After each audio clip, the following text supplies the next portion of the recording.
నమస్కారం న్యూస్ 9 టుడేకి స్వాగతం. నేను జగన్. ముందుగా హెడ్లైన్స్.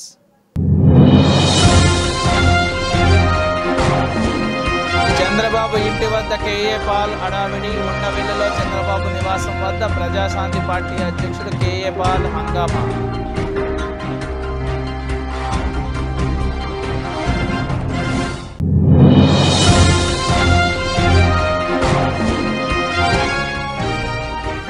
ఈనాం భూమిపై హక్కులు ఉన్న వారసులకు రక్షణ కల్పించండి. వేరంటి ముఖేష్.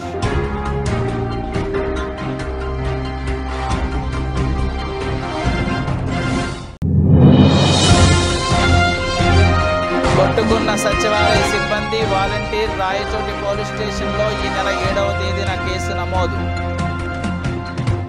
చంద్రబాబు ఇంటి వద్ద కేఏ పాల్ హడావిడి. ఉండవెల్లిలోని చంద్రబాబు నివాసం వద్ద ప్రజాశాంతి పార్టీ అధ్యక్షుడు కేఏ పాల్ హంగామా సృష్టించారు. బాబు ఇంట్లో టీడీపీ, జనసేన, బీజేపీ ఉమ్మడి అభ్యర్థులపై చర్చిస్తున్నారనే విషయం తెలుసుకున్న పాల్, పవన్ ఏం చేస్తారు, డ్యాన్సులు వేసి అప్పులు తీరుస్తారా, పాలు రావాలి, పాలన మారాలని డైలాగులు చెప్పి వెళ్ళిపోయారు. అటు రాష్ట్రంలో మే నెలలో ఎన్నికలు నిర్వహించాలని హైకోర్టు పిటిషన్ వేసినట్లు పాల్ తెలిపారు. నేను కోర్టు దగ్గర నుంచి వస్తున్నాను. ఇక్కడ సార్ లోపల పవన్ కళ్యాణ్ ఉన్నారు సార్. ఎవరు? బాబు గారు ఇంట్లో. పవన్ కళ్యాణ్ ఏం చేస్తాడు? డ్యాన్స్ వేసి అప్పులు తీర్చుతాడు. ప్రజాశాంతి పార్టీ రావాలి, పాలు రావాలి, పాలు మారాలి సార్. ఇప్పుడే కోర్టు పాలు రావాలి, ఏం బాబా అంతేనే కదా అశోక్ కుమార్, పాలు రావాలి, పాలన మారాలి. అమ్మో సిస్టర్ బాగున్నారా? సూపర్. రేపు మళ్ళీ కోర్టు హియరింగ్. ఎలక్షన్ పిటిషన్ వేసాను, అడ్మిట్ అయింది. రేపు హియరింగ్ కోర్టు 17లో ఉదయం. ఎలక్షన్ ఏప్రిల్లో ఎందుకు జరుగుతుంది? మేలో కౌంటింగ్ ఎందుకు? మేలోనే ఎలక్షన్ జరగాలి. అది పాలు రావాలి, పాలన మారాలని అందరికి చెప్పండి. ఓకే సార్, పాలండి వదిలేండి. వీళ్ళెందుకు? యాదాద్రి భువనగిరి జిల్లా వలిగొండ మండలం తెలంగాణ ఉద్యమకారుల ఫోరం సభ్యులు హైదరాబాద్లో జరిగే సదస్సు సభకు జిల్లా అధ్యక్షులు సంగిశెట్టి కిష్టఫాల్ సౌజన్యంలో వలిగొండ మండలం అధ్యక్షులు గంధమల్ల మల్లమ్మ ఆధ్వర్యంలో ఉద్యమకారుల కొండూరు నీలమ్మ, మారగోని యాదమ్మ, మారగోని పద్మ, అంజమ్మ, సునీత, బత్తుల మంగమ్మ, శీలం ఇందిర, శీలం స్వామి, బత్తిన రవి, కొండూరు సత్తయ్య బయలుదేరారు. వారు మాట్లాడుతూ తెలంగాణ కోసం అనేక పోరాటాలు చేశామని, ఆయన టీఆర్ఎస్ ప్రభుత్వం ఉద్యమకారులను గుర్తించలేదని, ఇప్పుడున్న కాంగ్రెస్ ప్రభుత్వం మమ్మల్ని గుర్తించి గుర్తింపు కార్డులు ఇచ్చి మా కుటుంబాలను ఆదుకోవాలని మాట్లాడారు.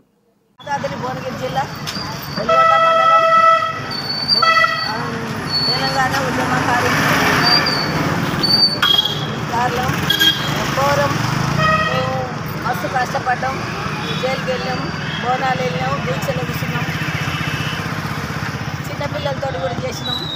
అది అన్నీ కష్టపడి చేసినాం.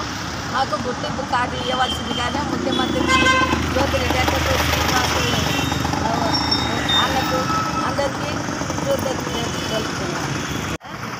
అప్పుడు 4 సంవత్సరాలు కష్టపడ్డాము. మండలాలు మొత్తం తిరిగి అన్ని రైలు రోడ్లు అన్నీ చేసినాం, కష్టపడ్డాము. మమ్మల్ని గుర్తించాలి, సీఎం గారు మాకు గుర్తింపు కార్డు ఇవ్వాలి, మాకు ఏదన్నా చూపించాలి, మమ్మల్ని అన్నీ తీసుకోవాలి, ఆదర్శంగా తీసుకొని మమ్మల్ని అది చేయాలి. హైదరాబాద్లో ఇవాళ తెలంగాణ ఉద్యమ ఫోరము మీటింగ్ జరుగుతున్నది. ముఖ్యమంత్రి రాష్ట్ర అధ్యక్షుడు చీమ శ్రీనివాస్ గారి అధ్యక్షతన ఆధ్వర్యంలో జరుగుతుంది. వెలిగొండ నుండి మరి మండల అధ్యక్షురాలు మల్లమ్మ గారు, మరి ఉద్యమంలో క్రియాశీలంగా పాల్గొన్న కొండూరు నీలమ్మ గారు, ఇంకా మిగతా వాళ్ళంతా ఇక్కడ బతుకమ్మలు, వీళ్ళందరూ యాదమ్మ, అంజక్క, పద్మ, ఇందిర, సునీత, వీళ్ళందరూ చిన్నపిల్లలతో పాటు ప్రతిరోజు ఉద్యమంలో పాల్గొన్న వాళ్ళు. అందుకోసము ఈ ఉద్యమంలో పాల్గొన్న వాళ్ళకి గుర్తింపు కార్డులు, అట్లానే ప్రభుత్వం ఏదైతే ఉద్యమకారులకు సహాయం అందిస్తా ఉన్నదో ఇండ్ల స్థలాలు, పెన్షన్ కూడా ఇప్పించాలని చెప్పి ఈరోజు ముఖ్యమంత్రి గారు కూడా పాల్గొంటున్నారని తెలిసింది. దాన్ని ముఖ్యమంత్రి గారికి అభినందనలు తెలుపుతూ ఈ ఉద్యమకారుల ఫోరం సభను విజయవంతం చేయడానికి వెలిగొండ నుంచి హైదరాబాద్కు బయలుదేరుతున్నాం. వలిగొండ మండలం నుంచి ఉద్యమకారుల ఫోరం తరఫున హైదరాబాద్ మీటింగ్కి బయలుదేరుతున్నాము. మేము చేసిన ఉద్యమాలన్నీ మమ్మల్ని గుర్తించి గవర్నమెంట్ సీఎం గారు మమ్మల్ని ఐడెంటిటీ కార్డు ఇవ్వాల్సిందిగా మమ్మల్ని ఉద్యమకారులుగా గుర్తించి మాకు సహాయం చేయాలని కోరుతున్నాము. హైదరాబాద్ మీటింగ్కి బయలుదేరుతున్నాము. ధరణిలో ఎక్కించుకున్నామంటూ అడ్డగోలుగా మాట్లాడుతూ భయభ్రాంతులకు గురి చేస్తున్న వారిపై చర్యలు తీసుకోవాలి. దేశబోయిన రామ్మూర్తి భూ కబ్జాలపై చర్యలు తీసుకోవాలంటూ మహబూబాబాద్ జిల్లా కేంద్రానికి చెందిన వేరంటి ముఖేష్ అనే వ్యక్తి ఏర్పాటు చేసిన విలేకరుల సమావేశంలో మాట్లాడుతూ ఉమ్మడి ఆంధ్రప్రదేశ్ ఇనాం ల్యాండ్ సీలింగ్ యాక్ట్ ప్రకారం వారసులకు భూమి హక్కు కల్పించిన భూములను పట్టణానికి చెందిన మాజీ వార్డు మెంబర్ దేశపోయిన రామ్మూర్తి మరికొంతమందితో కలిసి భూమిని కబ్జా చేసి వేరే వారికి కమ్మి నిజమైన వారసులపై దాడికి ప్రయత్నించిన వారిపై చర్యలు తీసుకోవాలని కోరుతూ మహబూబాబాద్ జిల్లా కేంద్రంలోని ఎన్టీఆర్ స్టేడియం వద్ద బాధితులు వేరంటి ముఖేష్ ఆయన వద్ద కొనుగోలు చేసిన కొనుగోలుదారు మీడియా ఎదుట వివరాలు వెల్లడించారు. ఇది గమనించిన అక్రమ భూమి కొనుగోలు చేసిన భూ కబ్జాదారులు తమ తప్పు తెలుసుకుని వెనుకకు వెళ్ళిపోయారు. భూమిపై దౌర్జన్యంగా వచ్చి మొత్తం ఇనాం ల్యాండ్ భూమి వారసులను బెదిరించి మీడియాని పక్కదారి పట్టిస్తూ భూమాఫియా అంటూ మీడియా సమావేశం నిర్వహించారు. దీనిపై మొత్తం ఇనాం ల్యాండ్ వారసులు పూర్తి న్యాయం చేయాలని జిల్లా అధికారులను పోలీసు ఉన్నతాధికారులు మీడియా పక్షాన విజ్ఞప్తి చేస్తున్నారు. మరొక ముఖ్య విషయం ఏమనగా ఇది కేవలం ఇనాం ల్యాండ్ మాత్రమే. ఇటు భూమిని కొనుగోలు అమ్మకాలు జరపాలన్న ఓఆర్సీ ఉండాలని తెలియపరుస్తూ అక్రమంగా కొనుగోలు చేసిన వారిపై చర్యలు తీసుకోవాలని జిల్లా పోలీసులకు అధికారులకు విజ్ఞప్తి చేస్తున్నారు.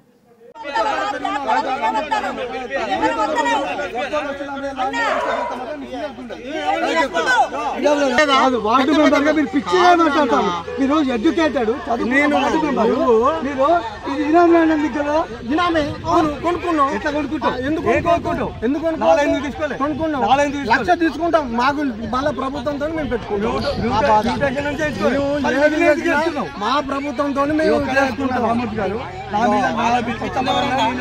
లీగల్ గా ఉన్నా అన్న, చట్టపరంగా భూమికి దయచేసి అన్న ఒకడే రామూర్తి బీరా కొట్టడానికి వస్తాను. దయచేసి న్యాయం చేయాలి. పత్రికేశ్వరులకు నమస్కారం. ఇది 599 సర్వే నెంబర్లో గల వీరంటి ముత్తయ్య ఇనాం. మా తాతగారు అయినటువంటి వీరంటి ముత్తయ్య గారికి ప్రభుత్వం ఇచ్చినటువంటి ఇనాం 2 ఎకరాల 7 గుంటలు. దీంట్లో ఆ రోజులలో మా తాతగారు ఆర్థిక పరిస్థితి బాగాలేనందున 1 ఎకరం 7 గుంటలు అమ్మడం జరిగింది. అది దుగ్గి లక్ష్మయ్య గారికి అమ్మినాం. ఈ బార్డర్ అవతలు ఉంటుంది ఆ భూమి. ఈ ఎకరము మాది. ఇది మొత్తం బురదమ్మడుగు చెరువు శిఖంగా నీళ్ళు వచ్చేది. అప్పుడు మేము దీన్ని పొలం కానీ ఏం కానీ చేసుకోకుండా ఉన్నాం. కానీ కొంతమంది భూ కబ్జాదారులు ఏం చేసిందంటే ఆ రోజు దేశపోయిన రామూర్తి అనే పర్సన్ దుగ్గి లక్ష్మే కాకుండా దుగ్గి గోపాల్ దగ్గర కొనుక్కున్నా అని చెప్పేసి కొనుక్కొని కొంతమంది పేదోళ్ళని అమ్మిండు. వాళ్ళందరూ భూమి మీదకి వచ్చి ఈరోజు అక్రమంగా కొనుక్కున్నటువంటి వాళ్ళు వచ్చి మా మీద దౌర్జన్యం చేయాలని ప్రయత్నం చేస్తాను. మొన్న ఆదివారం రోజు కూడా నేను లోకల్లో లేను, నేను హైదరాబాద్ పోయిన సందర్భంలో చూసి నా భూమి మీదకి వచ్చిండు. గతంలో ఇదే విషయము జిల్లా ఎస్పీ గారికి ఇవ్వడం జరిగింది, జిల్లా కలెక్టర్ గారికి ఇవ్వడం జరిగింది. దానికి సంబంధించినటువంటి 2020లో పెద్ద మనుషులు మహబూబాబాద్లో ఉన్నటువంటి పుర ప్రముఖులైన 14 మంది పెద్ద మనుషుల దగ్గర సమక్షంలో కూర్చొని వాళ్ళు ఫేక్ అని చెప్పి చేయడం జరిగింది. అయినా ఆ రోజు పోయి మళ్ళీ ఇవాళ గవర్నమెంట్ మారింది, అధికారులు మారిండ్రు, ఎమ్మెల్యే గారు మా అండగా ఉన్నాడు, ఎమ్మెల్యే గారు ఖర్చు పెట్టుకుంటూ ఉంటాడు అని ఇలా ఒక ఆయన కుండ బిర్యానీ నా మీద దౌర్జన్యం చేసుకుంటా, నీకేమున్నది, నేను వేమనారాయణ రెడ్డి గారి దగ్గరికి పోతా, నాదే భూమి అవుతుంది అని ఎల్లగొడుతూ ఉన్నాడు. దౌర్జన్యం న్యాయం చేయాలి. లీగల్గా పేపర్లు ఎవరి పక్షాన్ని ఉంటే వాళ్ళకి న్యాయం చేయాలని దయచేసి మీడియా మిత్రులకు సవిరంగా కోరుకుంటాను. రాయచోటి పట్టణ పరిధిలోని కొత్తపల్లి 3వ సచివాలయంలో అడ్మిన్ సెక్రటరీ నందకుమార్ తనను దూషిస్తూ తనపై చేయి చేసుకున్నాడని వాలంటీర్ సాదిక్ బాషా రాయచోటి పోలీస్ స్టేషన్లో ఈ నెల 7వ తేదీన కేసు నమోదు చేశారు. ఈ ఘటన ఆలస్యంలోకి వెలుగులోకి వచ్చింది. తమ కుటుంబ రేషన్ కార్డు నుండి ఒక పేరు వేరు చేయాలంటూ 2 నెలలుగా అడుగుతున్న అడ్మిన్ సెక్రటరీ పట్టించుకోవడం లేదని ఫిర్యాదులో పేర్కొన్నారు.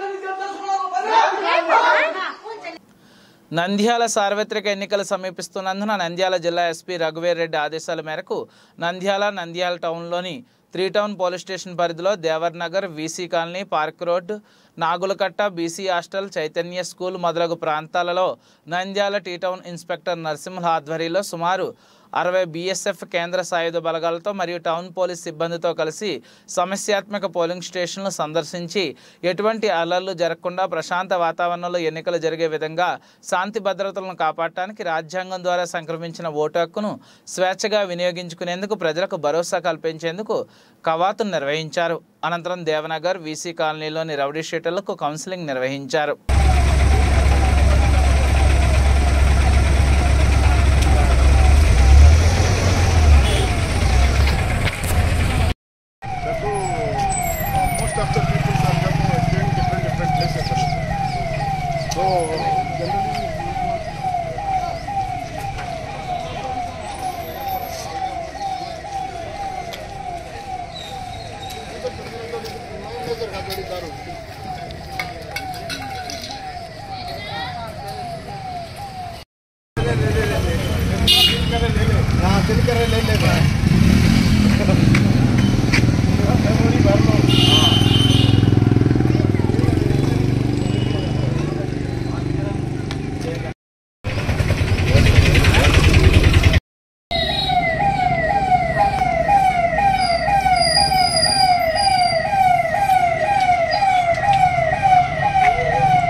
ఎస్పీ గారి ఆదేశాల మేరకు నంద్యాల టౌన్లో దేవనగర్ ఏరియాలో క్రిటికల్ పోలింగ్ స్టేషన్ లొకేషన్స్లో BSF వారి యొక్క ఆధ్వర్యంలో ఈరోజు ఫ్లాగ్ మార్చ్ చేయడం జరిగింది. సో దేవనగర్ ఏరియాలో ఈ రౌడీ షీటర్స్ కానీ, ఈ సస్పెక్ట్స్ కానీ ఎక్కువగా ఉన్నారు. సో గత ఎలక్షన్స్లో కూడాను 2014, 19 అదేవిధంగా 17 ఎలక్షన్స్లో కూడా కేసెస్ రిపోర్ట్ అయినాయి. సో అందువలన ఫోర్స్ ముందే అడ్వాన్స్గా మనకు నోటిఫికేషన్ రాకముందే ఫోర్స్ వచ్చింది. సో దయచేసి ఇక్కడ నుంచి ఎటువంటి ఎలక్షన్స్ పాయింట్ ఆఫ్ వ్యూలో కానీ నార్మల్ కానీ ఏ ఒక్క లా అండ్ ఆర్డర్ ఇష్యూస్ రాకుండా ఎలక్షన్స్ శాంతియుతంగా జరగడానికి ప్రజలందరూ కూడా సహకరించాలని చెప్పి కోరుకుంటూ, అదేవిధంగా ఈ పారామిలిటరీ ఫోర్సెస్ BSF వీళ్ళు మేఘాలయ నుంచి వచ్చినారు. సో ఫోర్సెస్ అనేది మన కాన్స్టిట్యూన్సీ కూడా ఎక్కువ ఫోర్సెస్ ఆల్రెడీ రీచ్ అయిపోయింది. సో ఎటువంటి లా అండ్ ఆర్డర్ ప్రాబ్లం కానీ క్రియేట్ అయితే ఇమ్మీడియట్గా పారామిలిటరీ ఫోర్సెస్ అరెస్ట్ చేసి వాళ్ళని తగిన మీద చర్య తీసుకోవడం అవుతుంది. సో ప్రజలందరికీ కూడా విజ్ఞప్తి, ఫోర్సెస్ అనేది వచ్చినాయి, ఎటువంటి చిన్న ప్రాబ్లం కూడా లేకుండా ఎలక్షన్స్ సాఫీగా జరగడానికి ప్రజలందరూ కూడా సహకరిస్తారని చెప్పి కోరుకుంటున్నాను. దేశవ్యాప్తంగా 85,000 కోట్ల రూపాయలతో చేపట్టిన రైల్వే అభివృద్ధి పనులను ప్రధాని మోడీ నేడు జాతికి అంకితం చేశారు. దేశంలోని పలు రైల్వే స్టేషన్లు ఏర్పాటు చేయబడిన ఆకర్షణీయమైన వేదికలపై ఆసీనులైన స్థానిక ప్రజాప్రతినిధుల సమక్షంలో ప్రధాని నరేంద్ర మోడీ వీడియో కాన్ఫరెన్స్ ద్వారా పలు ప్రాజెక్టులను, పలు కొత్త రైళ్లను, ఒక స్టేషన్, ఒక ఉత్పత్తి స్టాళ్లను, కోచ్ రెస్టారెంట్లను జాతికి అంకితం చేశారు. ఇందులో భాగంగానే నంద్యాల రైల్వే స్టేషన్లో కూడా ఒక కార్యక్రమం ఏర్పాటు చేయగా రైల్వే అధికారి అడ్మిన్ రవీంద్రనాథ్ అధ్యక్షత వహించి నంద్యాల రైల్వే స్టేషన్లో జరుగుతున్న అభివృద్ధి పనులను గుర్తించి వివరించారు. స్థానిక పార్లమెంట్ సభ్యులు పోచా బ్రహ్మానందరెడ్డి మరియు ఎమ్మెల్సీ ఇషాక్ బాషా తదితర ప్రజాప్రతినిధులు, బీజేపీ నాయకులు మేడా మురళీధర్ తదితరుల సమక్షంలో వీడియో కాన్ఫరెన్స్ ద్వారా ప్రధాని నరేంద్ర మోడీ ఒక స్టేషన్, ఒక ఉత్పత్తి స్టాల్ను ప్రారంభించారు. అనంతరం పోచా బ్రహ్మానందరెడ్డి నంద్యాల స్టేషన్లో స్టాల్ను ప్రారంభిస్తూ నంద్యాల స్టేషన్ అభివృద్ధి కోసం అహర్నిశలు కృషి చేస్తామని, కేంద్రంతో మరియు రైల్వే విభాగంతో సంప్రదింపులు జరుపుతూనే ఉన్నానని, Nandyal Nandyal Tirupati rail Nunnepalli under pass bridge పనులు తన కృషి వల్లనే సాధ్యమయ్యాయని తెలిపారు.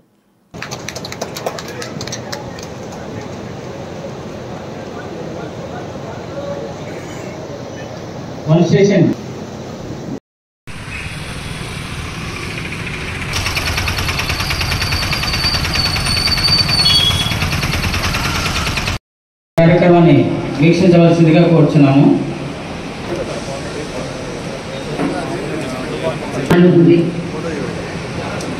आगमन हो चुका है। इस अवसर पर यहाँ उपस्थित सभी गणमान्य अतिथिगणों का हम हृदय से स्वागत करते हैं। माननीय प्रधानमंत्री श्री नरेंद्र मोदी जी आपका आगमन हो चुका है।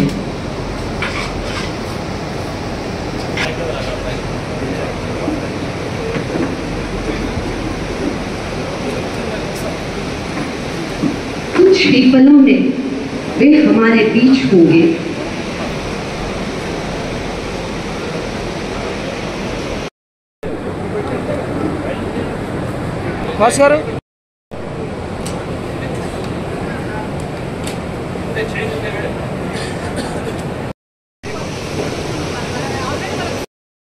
श्री नरेंद्र मोदी जी हमारे बीच होंगे। आप सभी से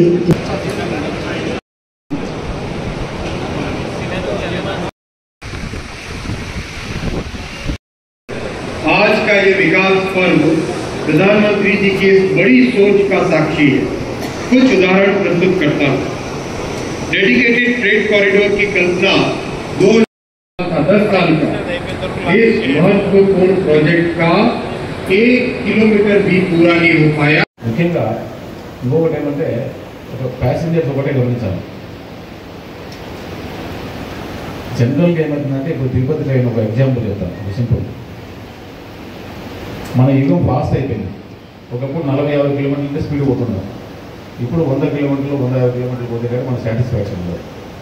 ఇప్పుడు తిరుపతి నుంచి ట్రైన్ వస్తే ఇక్కడి నుంచి బనానపల్లి పోవడానికి మధ్యాహ్నం ఒక 4-5 స్టేషన్స్ ఉన్నాయి. ప్రతి స్టేషన్ నిలవడమని అంటారు. ప్రతి స్టేషన్లో ట్రైన్ నిలబడమంటాడు. ప్రతి స్టేషన్లో ట్రైన్ నిలబడమంటే గుంటూరు నుంచి వచ్చే ప్యాసింజర్స్ నంద్యాలకు వస్తాడు, గాజులపల్లి నిలబడుతుంది, మళ్ళీ ఘాట్లో నిలబడుతుంది. వీడికి వచ్చేసరికి అంటే ఎంత స్లోగా వస్తుంది, ఎంత ఫాస్ట్ అయినా కానీ. అంటే గుంటూరు నుంచి ప్యాసింజర్స్ ఎంతసేపు ఉన్నా ఫాస్ట్ పోవాలనుకుంటాడు. మళ్ళీ ఈ గాజులపల్లికి ప్యాసింజర్ కూడా మళ్ళీ నేను ఫాస్ట్ పోవాలనుకుంటాడు. మన నంద్యాలలో కొన్న నిలబెట్టినా అనుకో అంత ఇంత స్లో అవుతుంది. ప్రతి వాడు సెల్ఫీస్ ఎక్కువైంది తప్ప మనం ఫాస్ట్ 4-5 కిలోమీటర్ల రైల్వే స్టేషన్ ఎక్కే ఓపిక కూడా లేదు మనకు. బట్ ప్రతి వాడు మాత్రం స్వార్థం, నాకు కావాలి, నా విలేజ్ కావాలి అనే కాన్సెప్ట్ తప్పది. మనం ఎక్కడ 4-5 కిలోమీటర్లు ఎందుకంటే ఫాస్ట్ కావాలి. ఇప్పుడు మనం ఇప్పుడు ఈ యుగం ప్రతి వాళ్ళు ప్రతి మైండ్ ఎట్లుందంటే ఇప్పుడు యూత్ అంతా ఫాస్ట్ అయిపోయింది. కాబట్టి దయచేసి రైల్వే వాళ్ళు కోఆపరేట్ చేయాలా. కోఆపరేట్ చేస్తే డెఫినెట్ కూడా వాళ్ళు మనం ఇప్పుడు చాలామంది కంప్లైంట్స్ ఏమంటే మాకు మా స్టేషన్ నిలవడం లేదు, మాకు ఎక్కడ ఇట్లాంటి కంప్లైంట్స్ చాలా ఉన్నాయి. మేము కూడా లెటర్ రాయడం లేదు. ఇంకొకటి ముఖ్యంగా రైల్వే డిపార్ట్మెంట్ చెప్పేది ఏంటంటే వాస్తవమే బట్ జనరల్గా చాలామంది పనిచేసేవాళ్ళు చాలామంది కూలీలు ఉంటారు కాబట్టి మనకు ఎస్పెషల్లీ ఒక లోకల్ ట్రైన్ ఇక్కడ నుంచి డ్రోన్. నంద్యాల శ్రీరామకృష్ణ డిగ్రీ కళాశాలలో నిరుద్యోగ యువతీ యువకుల కోసం ఉద్యోగ జాబ్ మేళా 14వ తేదీ నిర్వహించనున్నట్లు డాక్టర్ జి రామకృష్ణారెడ్డి తెలిపారు. ఈ సందర్భంగా రామకృష్ణ డిగ్రీ కళాశాలలో ఏర్పాటు చేసిన విలేకరుల సమావేశంలో వారు మాట్లాడుతూ ఎంతోమంది యువతీ యువకులకు ఉద్యోగాలు లేక ఉన్నారని, వారిని దృష్టిలో పెట్టుకుని కంపెనీలతో మాట్లాడి యువకులను భవిష్యత్ మార్గంలో నడిపించాలనే ఉద్దేశంతో అనేక కంపెనీలతో రామకృష్ణ డిగ్రీ కళాశాలలో జాబ్ మేళా గతంలో కూడా నిర్వహించామని, అందులో చాలామంది యువతీ యువకులు సెలెక్ట్ అయి ఉద్యోగాల్లో స్థిరపడ్డారని, అందుకు గాను 14వ తేదీ రామకృష్ణ డిగ్రీ కళాశాలలో యువతీ యువకుల కోసం జాబ్ మేళా నిర్వహిస్తున్నట్లు తెలిపారు. ఆసక్తి ఉన్నవారు తప్పనిసరిగా జాబ్ మేళాలో పాల్గొని ఉద్యోగాల్లో స్థిరపడాలని, ఇంటర్వ్యూలకు వచ్చేవారు తప్పనిసరిగా విద్యార్హత పత్రాలను, బయోడేటా, ఆధార్ కార్డు మరియు పాస్పోర్ట్ సైజ్ ఫోటోలు తీసుకురావాలని తెలిపారు. ఈ కార్యక్రమంలో కళాశాల ప్రిన్సిపల్ కె సుబ్బయ్య, పీజీ కళాశాల director Hemanth Reddy, managing director Pragathi Reddy తదితరులు పాల్గొన్నారు. కళాశాల నందు క్యాంపస్ డ్రైవ్ని ఈ నెల 14వ తేదీన ఉదయం 9 గంటల నుంచి నిర్వహించడం జరుగుతుందని చెప్పేసి నిరుద్యోగ యువతీ యువకులకి తెలియజేస్తున్నాం. డిగ్రీ పాస్ అయినటువంటి విద్యార్థులందరూ కూడా ఈ ఇంటర్వ్యూకి, డిగ్రీ ప్లస్ ఇంజనీరింగ్ వారు కూడా ఈ ఇంటర్వ్యూకి హాజరై జాబ్ డ్రైవ్ ద్వారా ఉద్యోగం సంపాదించుకునేటువంటి అవకాశాన్ని ఆల్సెక్ టెక్నాలజీస్ చెన్నై వారు ఇది ఇంటర్వ్యూస్ నిర్వహిస్తున్నారు. చెన్నై, బెంగళూరు నందు ఈ వాళ్ళ కంపెనీస్ ఉన్నాయి. సో వారికి మంచి ప్యాకేజ్ కూడా ఇస్తున్నారు. 17,000 రూపాయలు నెలకి జీతము plus incentives plus accommodation for 15 days ఇవన్నీ ఇస్తూ వాళ్ళకి మంచిగా ఎదిగేటువంటి అవకాశాన్ని కూడా కల్పిస్తున్నారు. ఇవి 3 రౌండ్లలో ఇంటర్వ్యూస్ జరుగుతాయి. ఒకటి గ్రూప్ డిస్కషన్, ఒకటి స్క్రీనింగ్ ఆన్ 1-to-1, ఆ తర్వాత ఆపరేషన్స్ రౌండ్ అని చెప్పేసి జరుగుతుంది. కాబట్టి డిగ్రీ పాస్ అయిన వాళ్ళు లేదా ఇప్పుడు ఫైనల్ ఇయర్ చదువుతున్నటువంటి వాళ్ళందరూ కూడా ఈ అవకాశాన్ని వినియోగించుకొని 14వ తేదీ ఉదయం 9 గంటలకి శ్రీనివాస్ నగర్లోని శ్రీ వివేకానంద ఆడిటోరియం నందు హాజరు కావాలని చెప్పేసి తెలియజేస్తున్నాను. ఇది నిరుద్యోగ యువతీ యువకులకి చక్కటి అవకాశం. మంచిగా ముందు ఎంట్రీ పాయింట్ దొరికితే ఆ తర్వాత ఎదగడం సులభం అన్నటువంటి దాన్ని మనం అర్థం చేసుకోవాలి. కాబట్టి శాలరీ ప్యాకేజ్ అన్నీ కూడా బాగున్నాయి. కాబట్టి ఈ ఇంటర్వ్యూకి అటెండ్ అయ్యి ఈ ప్లేసెస్ కూడా చెన్నై అండ్ బెంగళూరు అంటున్నారు. కాబట్టి ఫర్దర్గా వాళ్ళు డెవలప్ కావడానికి కూడా అవకాశం ఉంటుందని భావనతోటి వారి ఇంటర్వ్యూకి, జాబ్ డ్రైవ్కి అటెండ్ కావాల్సిందిగా కోరుతున్నాను.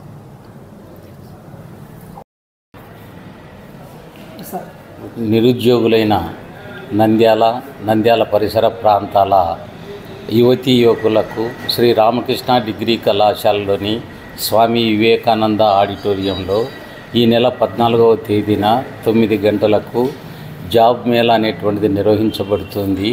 ఈ జాబ్ మేళకు విద్యార్హత అనేటువంటిది ఎనీ డిగ్రీ లేదా బీటెక్ అనేటువంటిది చదివిన వారై ఉండాలి.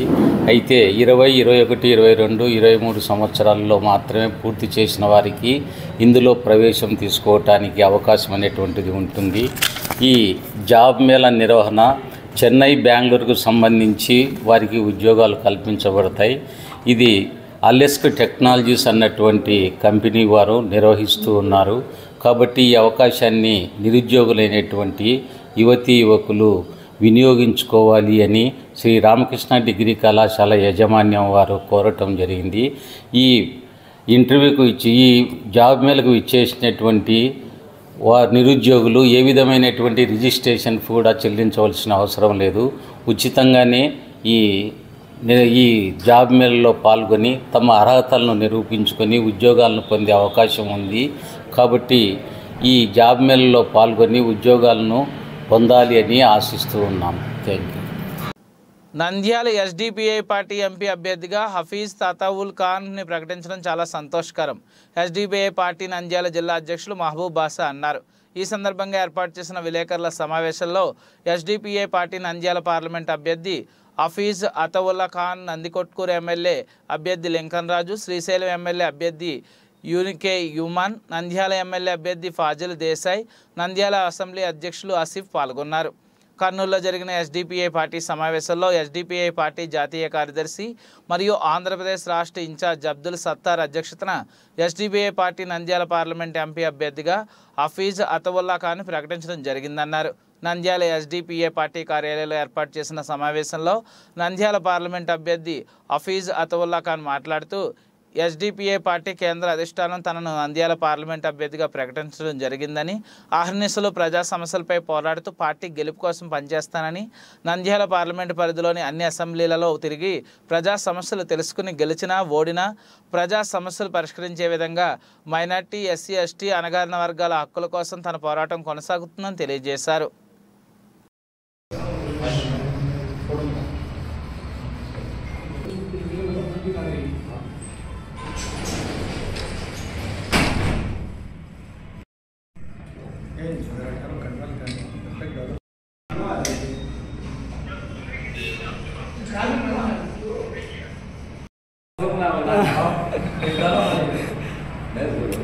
వంతు కృషి గ్రౌండ్ లెవెల్లో నిలబడి గళమెత్తే వ్యక్తి హఫీజ్ అతావుల్లా ఖాన్ గారిని ఎంపీ క్యాండిడేట్గా ప్రకటించడం చాలా సంతోషకరమైన విషయం. దీనికి social democratic party of India Nandyal నియోజకవర్గం తరపు నుంచి అధిష్టానానికి హృదయపూర్వక ధన్యవాదాలు కూడా తెలియజేసుకుంటున్నాము.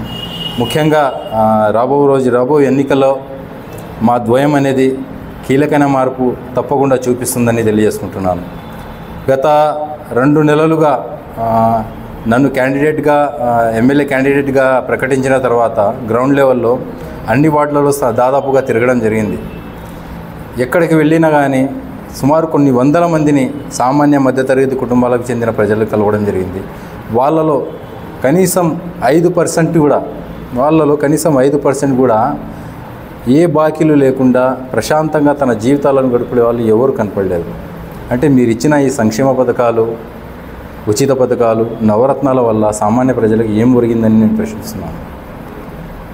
అది కాకుండా ఈ యొక్క రాజకీయ లబ్ధి కోసం మన ఆంధ్ర రాష్ట్రానికి చెందిన పార్టీలు తన రాజకీయ లబ్ధి కోసం, స్వార్థ ప్రయోజనాల కోసం విచ్ఛిన్నకర శక్తులను మన ఆంధ్రప్రదేశ్కి ఆహ్వానిస్తున్నాయి. గత 5 సంవత్సరాలలో కర్ణాటకలో భారతీయ జనతా పార్టీ ఎటువంటి విధ్వంసాలను సృష్టించిందో మనందరికీ తెలుసు.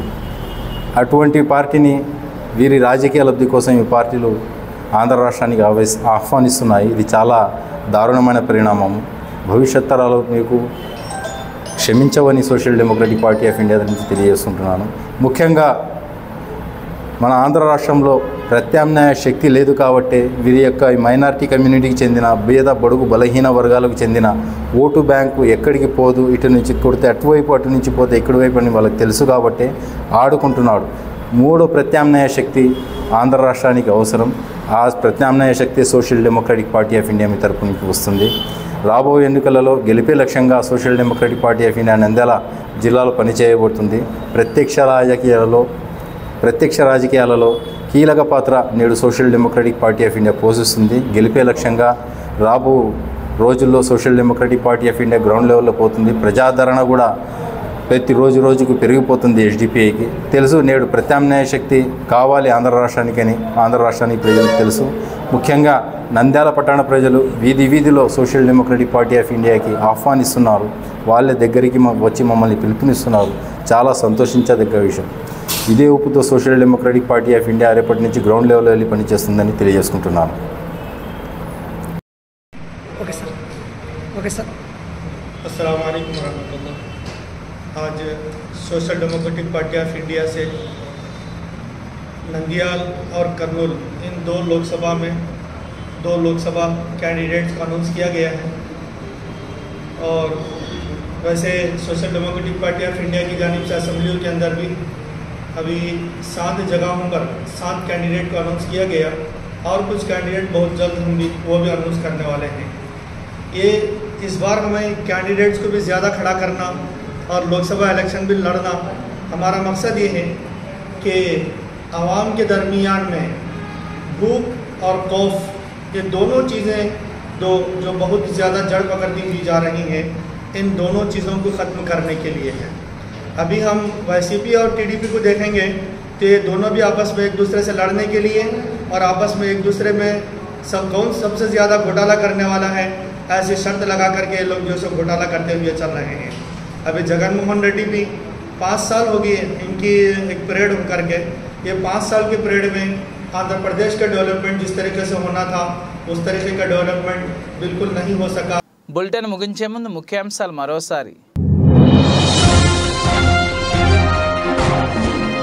చంద్రబాబు ఇంటి వద్ద కేఏ పాల్ హడావిడి. ఉండవెల్లిలో చంద్రబాబు నివాసం వద్ద ప్రజాశాంతి పార్టీ అధ్యక్షుడు కేఏ పాల్ హంగామా.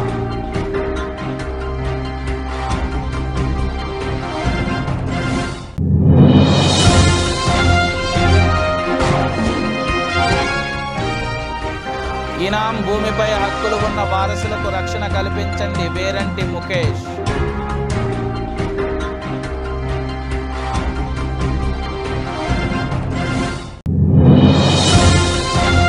కొట్టుకున్న సచివాలయ సిబ్బంది వాలంటీర్ రాయచోటి పోలీస్ స్టేషన్లో ఈ నెల 7వ తేదీన కేసు నమోదు.